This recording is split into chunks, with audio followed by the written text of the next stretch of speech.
大家好，我係 Trisha 啊！今晚足總杯8強，我哋 M+ 繼續有直播，當中係有曼城主場對利物浦。曼城雖然歐冠出局，但啱啱贏咗英聯杯，士氣翻晒嚟。而聯賽就領先利物浦12分，基本上已經鎖定來季歐冠資格，可以專心踢足總杯。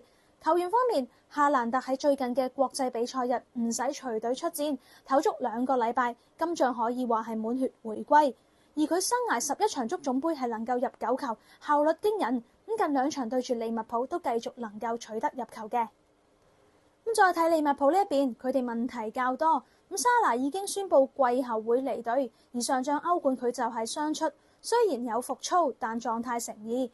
除此之外，仲有伊沙克等多位球員今仗都係踢唔到㗎。聯賽方面，利物浦而家排第5位，爭4壓力相當之大。而喺4日之後，又要作客巴黎踢歐冠8強比賽，所以今場足總杯利物浦未必會全力以赴。